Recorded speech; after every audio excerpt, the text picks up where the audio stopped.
Imagine you're working the night shift as an IT technician in a top-secret government facility. During your nightly maintenance rounds, you notice something strange. One of the servers is emanating a pale, pulsating glow. You're not authorized to enter this component's room, but your curiosity gets the better of you. As you approach, you realize it's not an ordinary server. The heat it emits is intense, almost unbearable. When you reach out to touch the equipment, it begins to transform.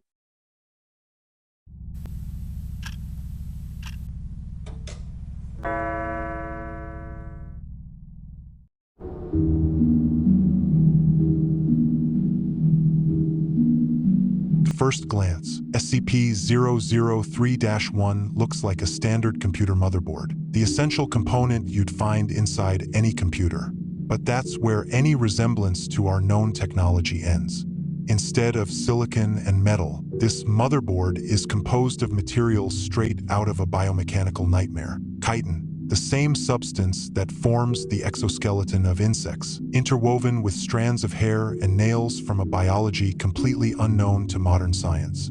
The patterns etched on its surface resemble electronic circuits but follow an alien logic, as if designed by a mind that understands computation in a completely different way. Analysis has dated this object to be thousands of years older than the first electronic circuit ever created by humanity. This raises a disturbing question: who or what created this technology? But the true mystery lies in its stone cradle, known as SCP-003-2. This ancient slab, which serves as a base for SCP-003-1, is covered with runes that defy all attempts at translation. These are not Egyptian hieroglyphs, Sumerian cuneiform, or any other known ancient script. These runes emit a pale, pulsating light, as if alive, dancing in patterns that seem to transmit messages our brains cannot comprehend. Most unsettling is that within SCP-003-2 lies a computer. Not a computer as we know it, but something much older and more advanced. Its interface is so alien that any attempt to access it could have catastrophic consequences. This computer controls emissions of both known and unknown types of radiation, including heat and light, powered by an anomalous energy source that has been losing potency for centuries. Researchers speculate that SCP-003-2 was specifically designed to contain SCP-003-1, like an ancient prison for something that should never be released. Partially decoded data fragments suggest that SCP-003-1 may have been responsible, or may be responsible in the future, for a global-scale restructuring event, something that would fundamentally change the nature of reality as we know it. What's most disturbing is that SCP-003 appears to possess a consciousness of its own. It has been able to make contact with remote viewing teams, as if calling out to be found. Other organizations have also been alerted to its existence, suggesting that this object has its own plans and agenda. However, SCP-003-2, the stone slab, remains inert to any attempt at direct communication, like a silent guardian fulfilling its ancient mission of containment.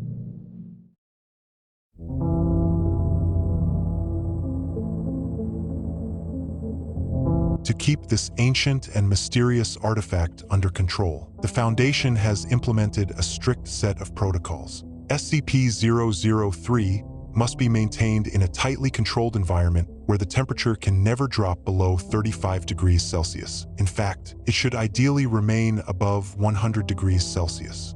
It's like keeping a miniature volcano perpetually active.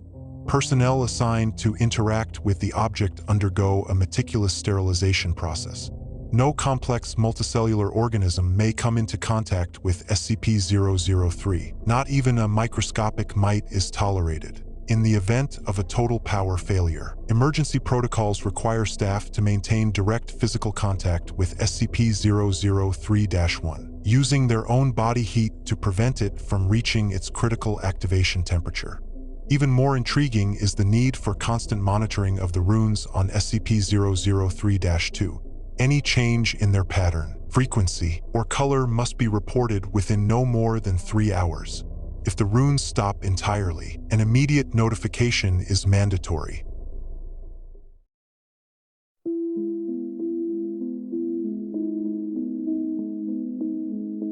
Numerous tests have been conducted to better understand SCP-003. During one experiment, a power failure revealed that the true danger of SCP-003 manifests when its temperature drops below 35 degrees Celsius. In such cases, SCP-003-1 enters a state of explosive growth, expanding uncontrollably. This growth occurs in two distinct phases. Phase 1, star. In the first phase, SCP-003-1 transforms into a structure resembling a fragile yet gigantic starfish, measuring 15 meters in diameter, with a central processor 3 meters wide. Like a ravenous organism, it begins converting all surrounding matter into an unidentified anomalous substance. The conversion starts with inorganic materials and then moves on to non-living organic matter. Phase 2, clone. The second phase is even more disturbing. Upon coming into contact with living organic material, SCP-003-1 begins modeling itself after the organism. It attempts to copy the organism, creating similar structures. It also demonstrates signs of intelligence, seeking to interact with the life forms present.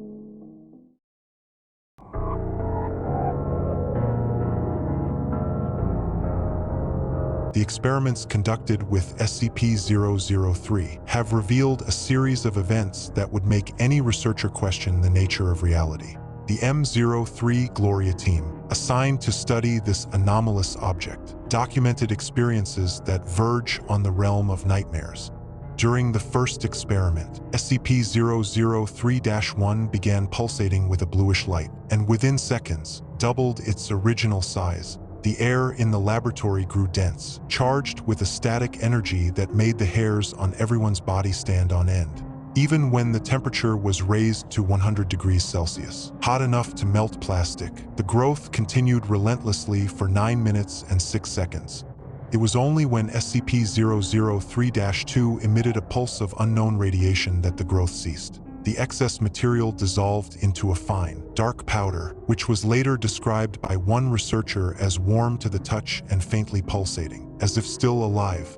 But the most disturbing experiment occurred during a subsequent test. After 10 minutes and 13 seconds of accelerated growth, SCP-003-1 developed an external shell resembling a techno-organic cocoon.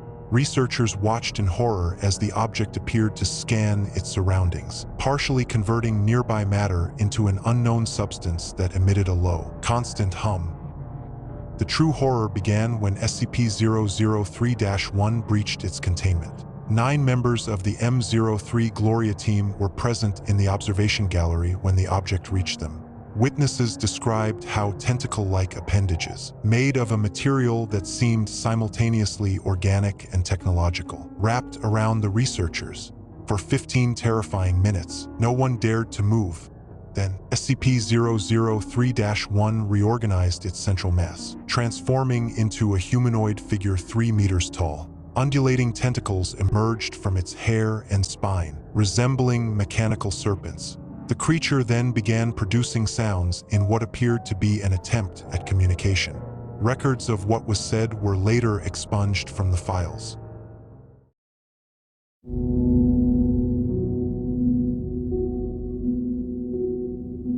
The theories regarding SCP-003's true nature are as unsettling as the experiments conducted with it. Some researchers suggest that the object represents a form of technology so advanced it is indistinguishable from biology, a perfect hybrid of organic and synthetic, created by a civilization that transcended this distinction thousands of years ago.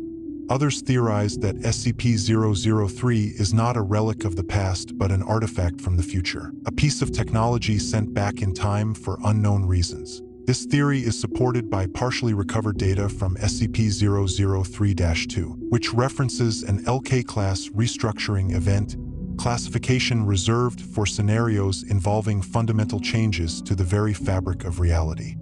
A particularly disturbing theory proposes that SCP-003-1 is merely a seed, a prototype or embryo of something far greater. The growth patterns observed during experiments seem to follow a programmed logic, as though the object is attempting to construct something specific.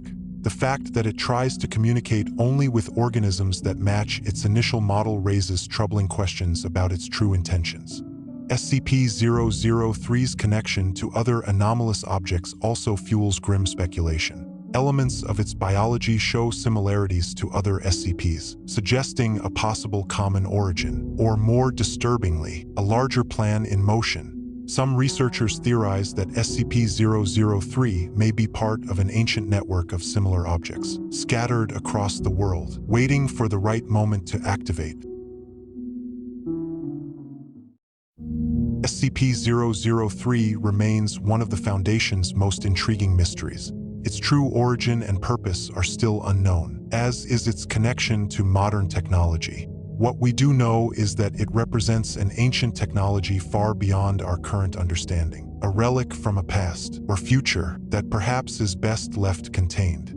So, the next time you're alone late at night, working on your computer, and you notice a strange glow emanating from inside the case, or you feel abnormal warmth rising through your desk, or you hear a low, rhythmic hum that seems to respond to you, don't touch anything, don't try to investigate, and most importantly, don't turn off the computer.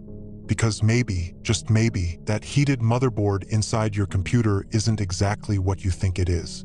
After all, no one knows how many copies of SCP-003 might still be out there, patiently waiting for the right moment to cool down and act. If you enjoyed this video, don't forget to leave a like and subscribe to the channel.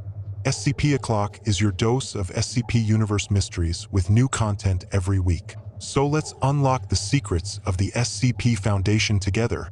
I'm still new to video editing, and this channel is just getting started, so your feedback and suggestions in the comments would mean the world to me. Thanks for watching, and I can't wait to see you in the next one.